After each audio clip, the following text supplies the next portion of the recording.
मुझे यहाँ से बाहर निकालिए। सिर्फ आप ही मुझे यहाँ से बाहर निकाल सकती है और कोई नहीं। मेरी मदद करो भाभी, मेरा बाहर आना बहुत जरूरी है। वैदेही तू हिम्मत मत हार, मैं हूं ना तेरे साथ। मैं अभी बाहर जाके किसी को मदद के लिए बुला के लाती हूँ। तू घबराना मत वैदेही, मैं आ रही हूँ।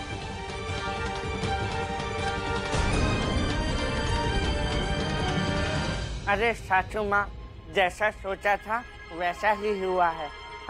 आज तो जश्न मनाने का दिन है। जो कच्चे खिलाड़ी होते हैं वो जीत से पहले जीत का जश्न मनाते हैं। अभी आखिरी दाव बचा है, उसके बाद जितना जश्न मनाना है मना लेना। और हमें देर नहीं करनी चाहिए। ये लोग किस जीत की बात कर रहे हैं? पता नहीं मैं सही सोच रही हूँ या गलत, पर कहीं इनकी बातों का संबंध वैदेही के आईने में कैद होने से तो नहीं है। नहीं नहीं नहीं, शायद मैं गलत सोच रही हूँ। ऐसा नहीं हो सकता। क्या करूं? हे भगवान, मेरी मदद कीजिए। क्या मैं इन लोगों से मदद मांगूं? पर कहीं ऐसा ना हो कि सब कुछ उल्टा हो जाए और वैदेही के साथ साथ मैं भी उस आईने में कैद। नहीं, हे भगवान, मेरी मदद कीजिए। मेरे कुछ समझ में नहीं आ रहा मैं क्या करूं।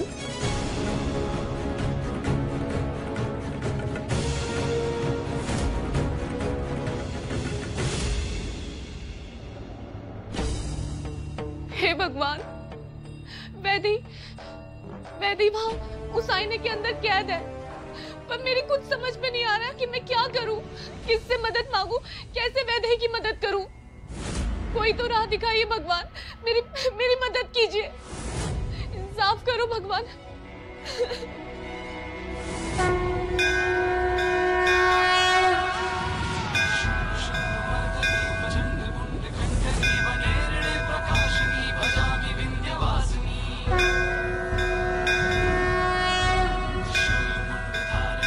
तुम ही कहते हो ना कि कष्ट देने वाले से बड़ा दोषी कष्ट सहने वाला होता है। आज तक मैंने इस घर में सिर्फ अन्याय होते हुए देखा है, जिसे मैंने चुपचाप सहा है। कभी अपने लिए आवाज नहीं उठाई। पर भगवान, आज बात मेरी नहीं है। आज बात इस घर के अस्तित्व की है, माधव भैया और वैदेही की है, जिन्होंने पूरी जिंदगी सिर्फ दुख देखे। और आज अगर उनकी जिंदगी में थोड़ी बहुत खुशियां आ भी रही है तो तुमसे देखा नहीं जा रहा है ना। क्यों भगवान, मैं क्या करूं? कोई रास्ता दिखाओ, कुछ तो मदद करो मेरी। ये कैसा इंसाफ है तुम्हारा भगवान? अगर आज तुमने मेरी मदद नहीं की ना तो तुम्हारी सौगंध खाती हूँ कि मेरा विश्वास सदा के लिए तुम पर से उठ जाएगा। अगर इस पत्थर में तुम हो तो अपना परिचय दो, इंसाफ करो, वैदेही की मदद करो। हे भगवान, मेरी मदद करो, मुझे यहाँ से बाहर निकालो। मेरे लिए ना सही, माधव के लिए सही, मुझे यहाँ से बाहर निकालो। आपको तो पता है ना मेरे माधव की जान खतरे में है। मुझे बाहर निकालो यहाँ से।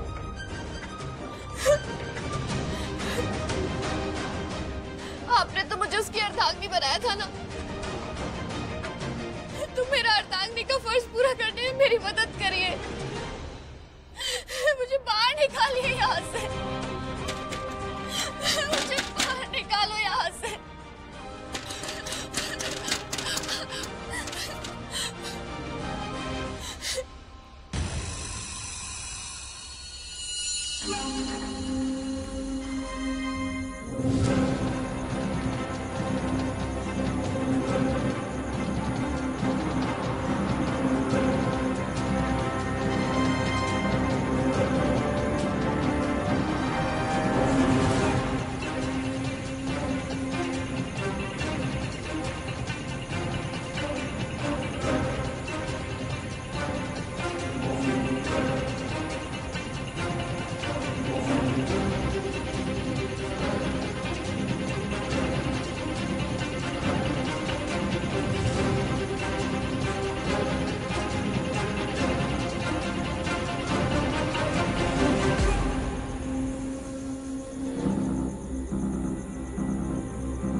ये मेरे साथ क्या हो रहा है? ये रास्ता मुझे कहाँ ले आया? मेरे कुछ समझ नहीं आ रहा।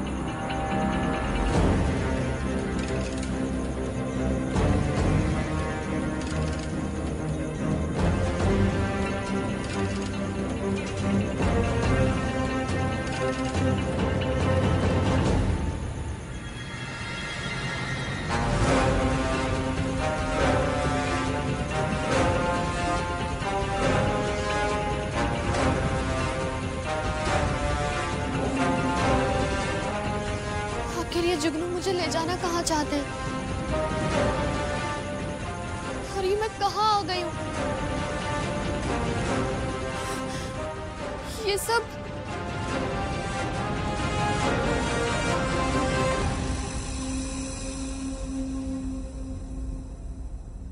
कभी सोचा है खेत में काम करने वाली एक मजदूर औरत जो दिहाड़ी पे जीती थी,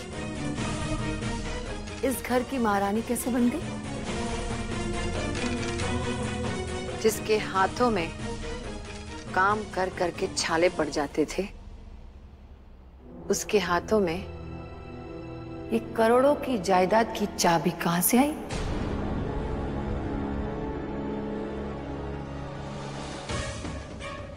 मैंने अपने हाथों की तकदीर खुद लिखी है।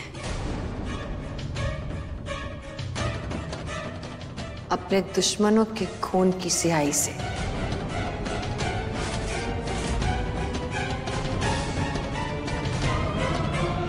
जब पहली बार मैंने इस हवेली को देखा था, तभी मैं समझ गई थी कि इस हवेली की रानी बनने का सिर्फ एक ही रास्ता है। इस हवेली के राजा को अपना बना लो।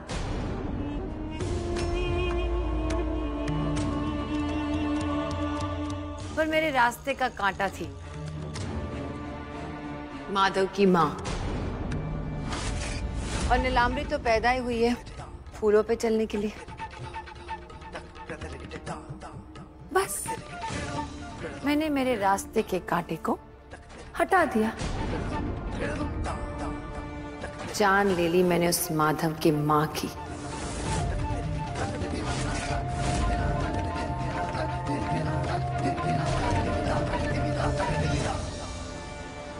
और कर ली मैंने नारायण से शादी, और बन गई मैं इस हवेली की महारानी।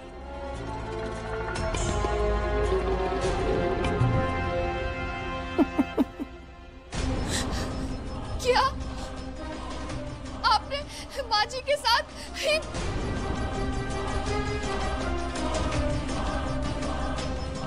और वो बेचारा माधव जो मुझे मदर इंडिया समझता है, मुझे बेहद प्यार करता है, पर वो बिल्कुल नहीं जानता कि वो मुझे फूटी आंख नहीं अच्छा लगता।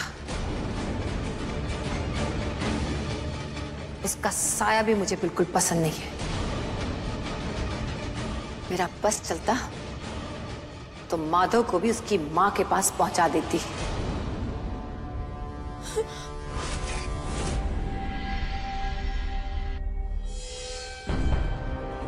पर उसकी मां ने उसे बचा लिया। ये सारी जायदाद उसके अर्धांगिनी के नाम पे करके, और उसकी अर्धांगिनी वो चित्रा, उसका दिमाग जरूरत से ज्यादा चलता था। चुपचाप मेरे कहने पर अगर वो जायदाद के पेपर्स पर साइन कर लेती तो शायद बच जाती, पर वो मेरे साथ बगावत पे उतर आई तो क्या करती? मैंने उसे जलाकर मार डाला।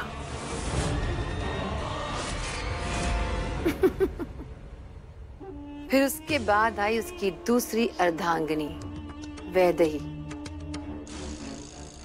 जो दिखती तो है गाय की तरह, पर उसका दिमाग चलता है लोमड़ी की तरह। उसने भी वही किया जो चित्रा ने किया। जायदाद के पेपर्स पर साइन करने से मना कर दिया। तो मुझे भी वही करना पड़ेगा जो मैंने चित्रा के साथ किया, है ना?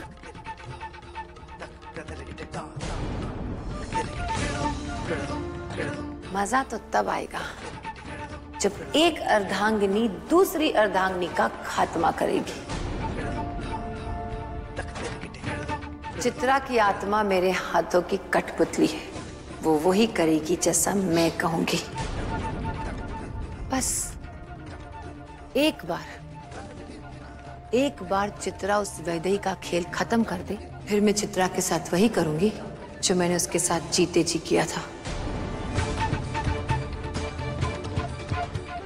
माधव मुक्त हो जाएगा अपनी दोनों अर्धांगिनियों से, फिर इस महल में राज करेगी सिर्फ और सिर्फ नीलांबरी देवी।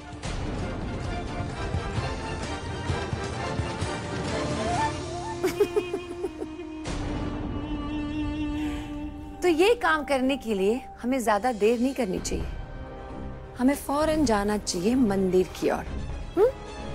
चलो।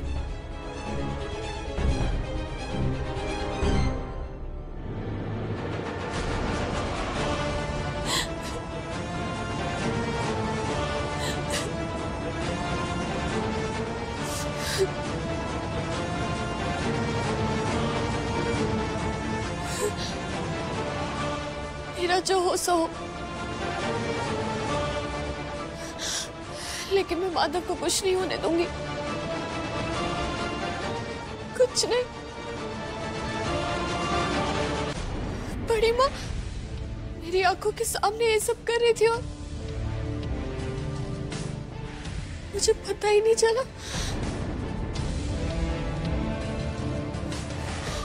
चित्रा दीदी ने मेरी मदद की थी, मुझे सही रास्ता दिखाने की कोशिश की, पर मेरे ही कुछ समझ नहीं आया। लेकिन मुझे इस आईने में चित्रा दीदी ने ही कैद किया है। फिर वो क्या चाहती है? कहीं ये सब झूठ तो नहीं? ये सब क्या हो रहा है? कहाँ फंस गई हूँ मैं?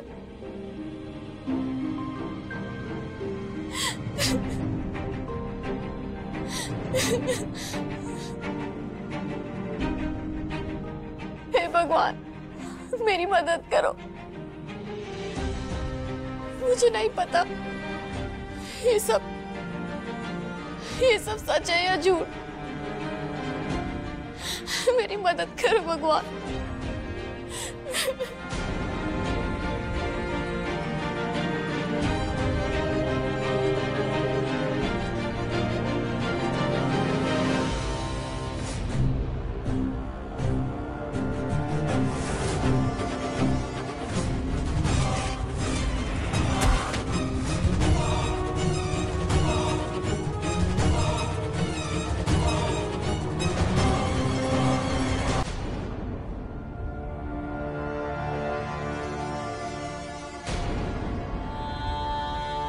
वैदेही,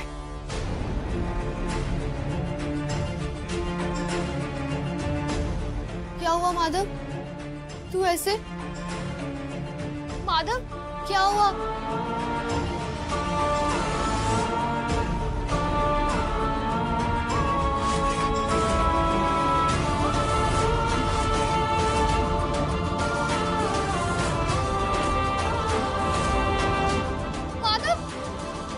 माधव, माधव ये, माधव, माधव, वैदेही, माधव, माधव, क्या हुआ तुझे? कोई है? वैदेही, अब कुछ नहीं हो सकता, बहुत देर हो चुकी है। मैं जा रहा हूँ। नहीं माधव, माधव, संग्राम भैया, बड़ी माँ, भाभी कोई है? जल्दी आइए। माधव, नहीं माधव, मैं तुझे कहीं नहीं जाने दूंगी। माधव उठना, मैं क्या, कोई है?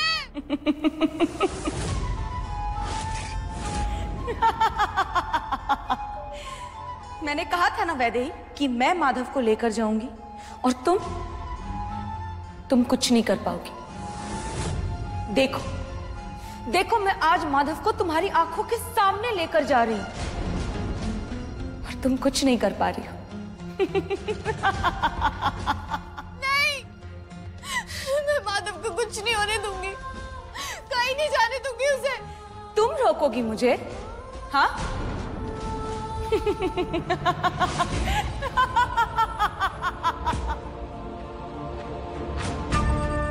माधव,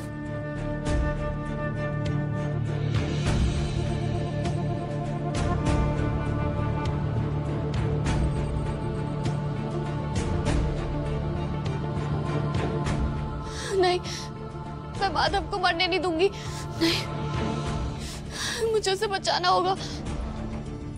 माधव,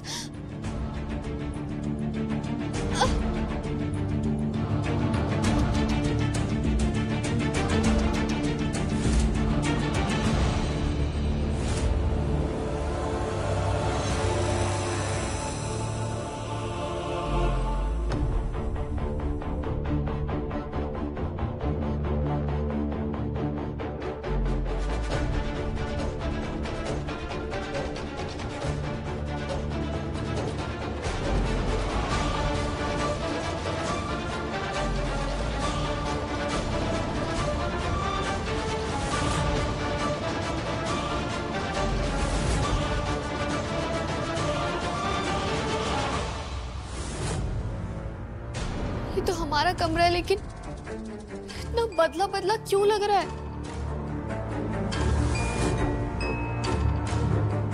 मैं 2018 में कैसे आ गई? तब तो मैं यहाँ आई भी नहीं थी। ये सब क्या हो रहा है?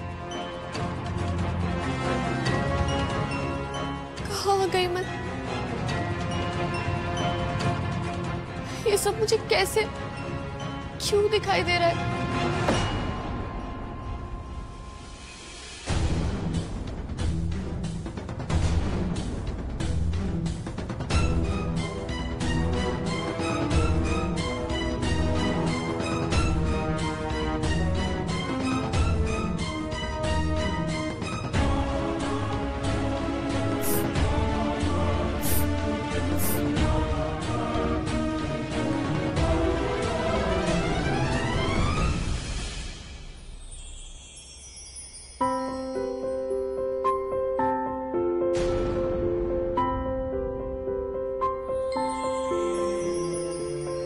माधव, फिर से फूल?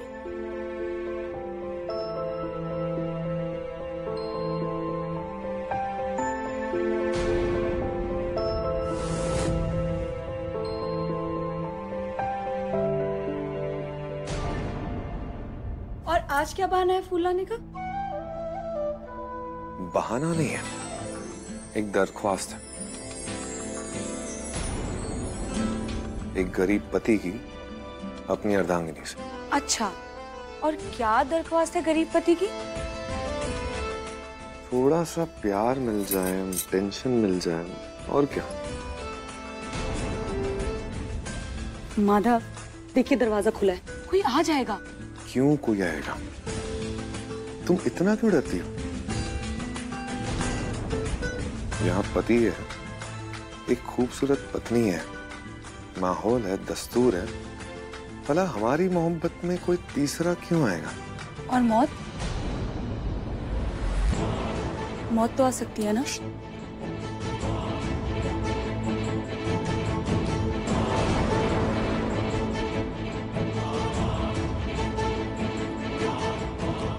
और अगर आ भी गई ना, तो हम साथ में मरेंगे, लेकिन अलग कभी नहीं होंगे। I love you, Madhav. I love you too.